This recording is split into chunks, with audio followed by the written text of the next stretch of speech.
The NBA draft has passed us, and the Wolves found a way to get into the top 10, but not just that, but become winners of the draft with the pick of Rob Dillingham and then keeping their pick at 27 to draft Terrence Shannon Jr. Today, I'm going to break down both prospects, their scouting reports and like their fit with the Wolves going forward. But overall, to start it off, we got to talk about this trade first because I thought about the idea of a trade up. I thought there was very possible we would, but I thought it would be like early 20s is where the Wolves could end up getting. They get into the top 10 a few days ago, and they select Rob Dillingham, who I'll talk about later, being a phenomenal fit for both him and the Wolves. A really great situation both ways. But the Wolves get pick 8. They give up a 2031 first round pick unprotected and then a 2030 swap. If you don't know what a swap is, basically in 2030, say the Wolves have the fifth best record in the league. That would mean they would have the 26th pick. And say the Spurs have picked, they have like the second best record that league. They'll pick 29. Well, what the Spurs could do then is they could swap the picks to where the Wolves would have 29, the Spurs would have 26. But the swap wouldn't matter at all if the Wolves are just better than them that year. So the swap could possibly not even be a thing. It could be something that's valuable if the Wolves just didn't, aren't good then, which I would find really surprising, quite honestly, because Ant's gonna be like 28 years old that year. Same thing with the 2031 pick.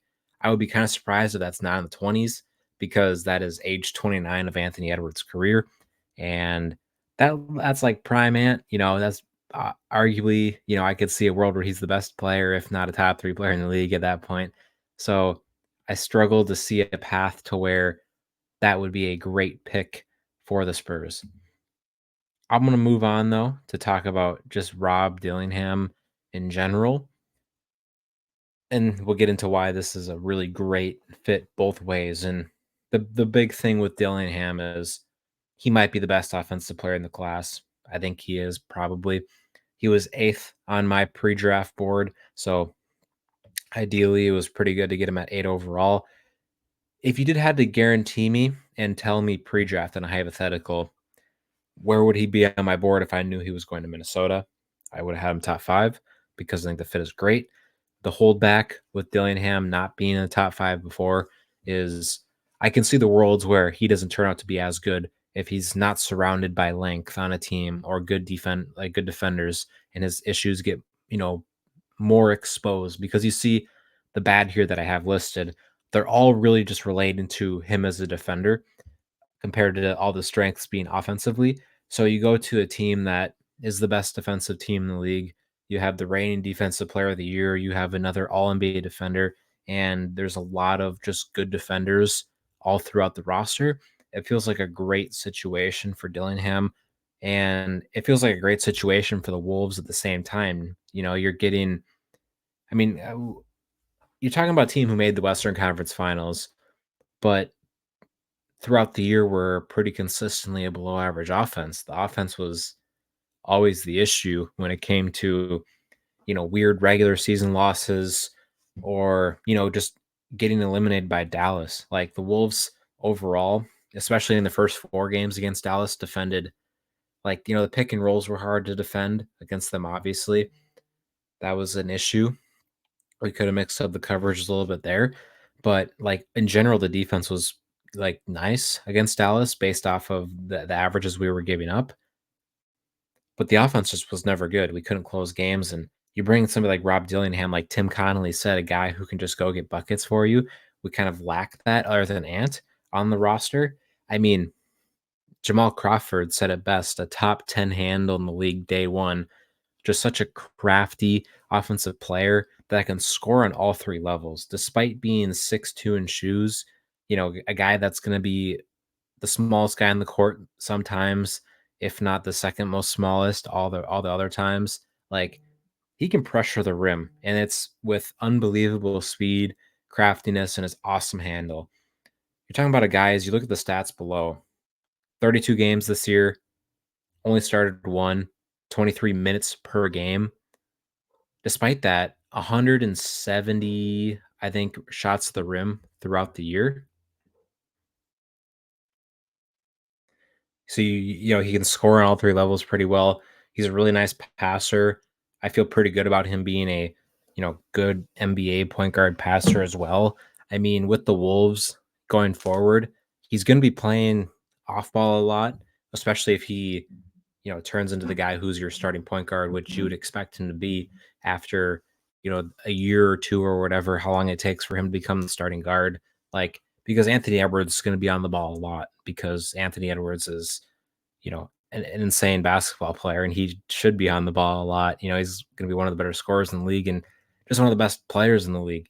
So that's another thing with Dillingham. He's really freaking good off ball because he's an awesome shooter. As you see numbers below, 44% from three this season. You know, it's like everything with the offense is awesome. And I just think it's exactly what the Wolves need. You know, the offense throughout the year, kind of like, especially in the postseason at points, especially against the Mavericks, it was just a struggle at times to get crafty buckets. We had to work, way too hard, it felt like, for a lot of our stuff. And with Dillingham, he's gonna make things a lot smoother and easier and just aesthetically, pleasing for a lot of people as well because of the way he plays. He's got a really big following. That's something I've noticed over the last few days. He's got like 6 fan pages on Instagram with like over 5,000 followers. One's got like almost 50K. Like, he's got a huge following that I did not expect, and it's probably like the second or third biggest from a player in this draft behind Bronny James and maybe Jared McCain. But yeah, you get to the defense.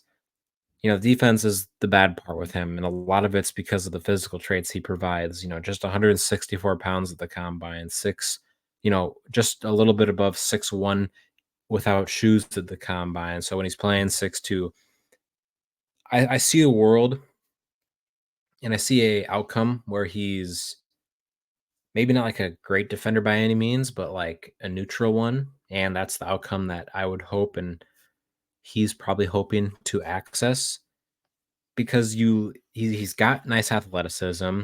He's really shifty. He moves well. It's just the adding weight year by year, learning technique better, navigating screens better.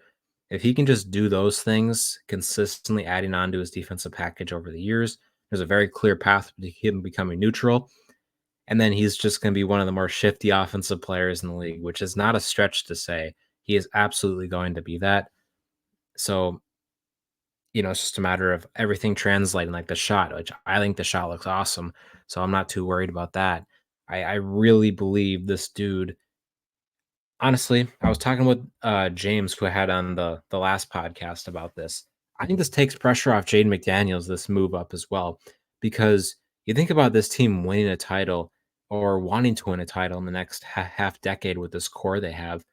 Like, I still believe we would have had all the talent we need in house, obviously with some minor tweaks here and there, but you kind of needed McDaniels to turn into your third scoring option. And I thought he was capable of doing it. I still think he's capable of doing it, but this takes pressure off him from, needing to be a 15 point per game guy next year because, Jaden kind of needed to do that if we wanted to win a title next year because the offense simply just had to be better. We couldn't live with the same offense the second year in a row. We would still be a pretty great team, but the result probably wouldn't result in a title because there's not enough offense there. But I'm pretty confident that Rob Dillingham could be a top 3 scorer on a title team just because of I think he's the best offensive player in this class. Everything he's shown, everything he did for Kentucky. And I'm excited to watch him in summer league now as we come up on that. But yeah, Tim Connolly said he's gonna be a day one guy.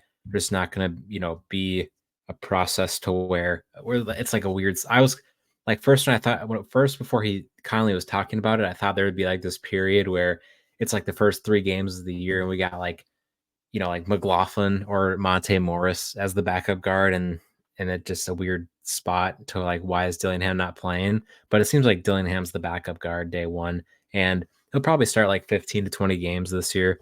With Mike Conley, missing games at some point, um, and we'll see what happens. But yeah, that was a pretty awesome pick. As we move on to pick 27, One of the 3 best players in college basketball, I would say he was last year, Terrence Shannon Jr. We'll start with this. His draft stock in general was a lot lower than what it should have been because of a big legal situation throughout the season that impacted his year. I won't really go into detail about that, but he was found not guilty, and there was pretty strong evidence that he was not guilty. So there's nothing to worry about on that front. And he was somebody who was considered even a lottery pick at some point in this stage before that legal situation. Um, the legal situation kept him from being on all American teams and stuff like that. You know, he was truly one of the better players in college basketball. As a lot of people were really happy about this pick. I like the pick. I think that this is a really good fit with where the roster was at. I would say like I wouldn't have been as enthused if this was the only first round pick we made, but the fact that we got Dillingham and now you're pairing it with Shannon Jr., who is more of an identity piece and fits the team's strengths more as well, with also giving us some weaknesses that I'll talk about here that we needed that he's going to provide. I think it's a great fit. But yeah, with Shannon, NBA ready scorer. He's an older player. I forgot to mention that to the bad. It's not like that bad when you're like the reason why I don't think it's that bad when you're talking about a guy like Shannon because he's 23 years old. He's old. He's older than Anthony Edwards for what it's worth. He turns 24 before the season starts as well. So he's like over a year older than Ant. But the reason why it doesn't really worry me as much is because he's the 27th pick. I'm not like sure I'd love for him to become a star, but that's absolutely not the expectation. Like I think with what he is right now, assuming a little year by year progression, like if he can just be a really great bench piece for this team for the next however many years, that's perfect for pick 27 with where we're at. And I think that's a very possible outcome for what he's going to provide. He's an NBA ready scorer. He's a really good athlete. He was at the NBA Combine in 2021, test with a 41-inch vertical, monster in transition, and this is going to be awesome for the Wolves. And same thing Rob Dillingham didn't really bring up here, but a lot of the offense felt slow in moments last year when it wasn't in Anthony Edwards' hands. Those two guys, specifically even Shannon, well, both of them, I guess, because Dillingham is going to be probably one of the faster players in the NBA, actually. But they're really going to help speed up the offense as well, especially pushing the pace in transition. He's got good length at 6'5" with a 6'8" wingspan. I don't know exactly what position we're going to be looking to put him at. Probably small forward, I would have to think. Um, but yeah, he's shown to be a good point of attack defender throughout his years in college. He'll bring that to the NBA as well. He's got really good defensive traits. I would say he definitely defended better in his career at Texas Tech, but I think that's maybe a product of his offensive usage just being lower than. So with the usage getting lower in the NBA, I do think the defense will get better. But yeah, the questions with him, the off ball shot, and like just his game scaling down, those 2 points going together because he's not going to be a 30% usage guy in the NBA. Obviously not. He's the 27th pick in the draft. He's going to be playing off ball more. So the off ball shot is going to have to be better than 34% off the catch. And I think that's like one of the more workable traits though. Like it's so much easier to improve on that compared to like becoming a shot creator, which he's a good one already.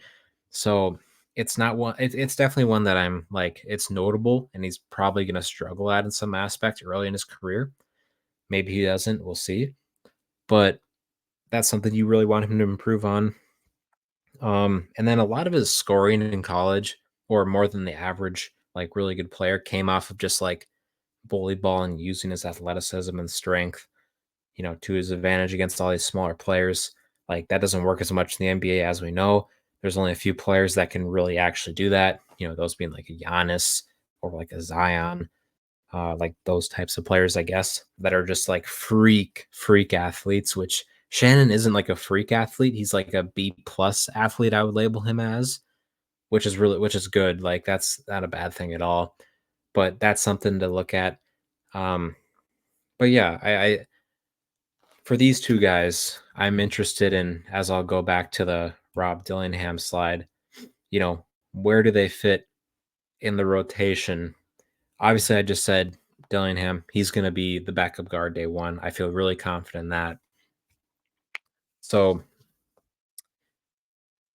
he'll be like the eighth man, I would assume. I would be pretty surprised for sure if he was getting more minutes than Naz Reid. Well, would I be? Now that I think about it, Naz Reid doesn't play as much as what did he play, like 22, 23 minutes per game last year? I think Dillingham will be a little bit below that, but also Nikhil Alexander Walker. So I think he'll be behind those guys in minutes played. And then as we go back to Shannon, I think he's going to be a contender to be that ninth man in the rotation. That'll be an interesting spot.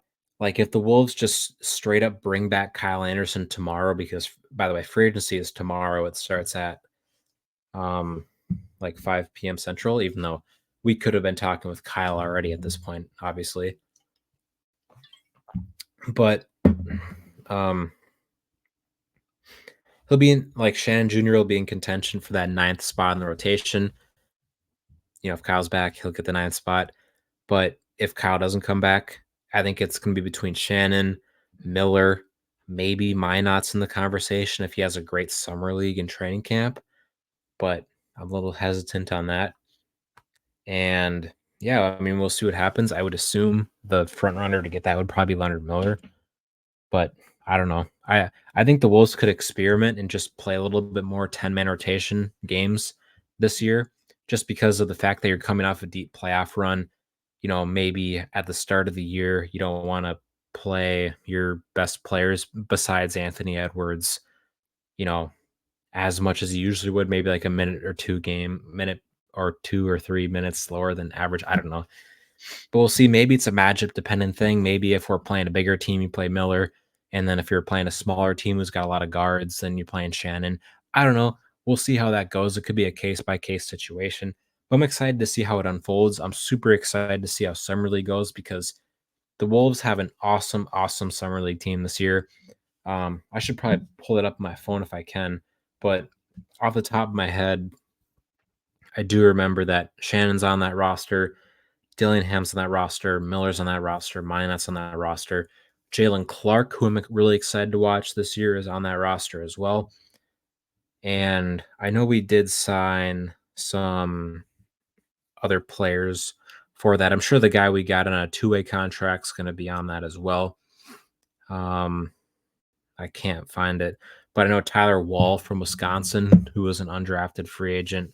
I think we might have signed to Exhibit 10, but he'll be on it. There's another guy we signed to Exhibit 10. He'll be on it. I can't remember his name, but overall, the Wolves were one of the 3 or 4 best drafted teams in this year's first round. Like, unbelievable job. I still don't understand why they didn't have to give up more to go get a guy like Rob Dillingham. I mean, any team in our spot would have done the same exact thing. I would be shocked if a team didn't do this. So that kind of wraps it up. Thank you guys for tuning in. Hopefully, you guys are enjoying the YouTube content over here. I'm trying to bring more of this. I will probably have another one of these out in the next week after free agency, assuming we can maybe go get somebody to further talk about the rotation aspect of the team and what potential free agents will bring to the roster. But we'll see what happens. Thank you guys for tuning in. See you guys next time. Peace.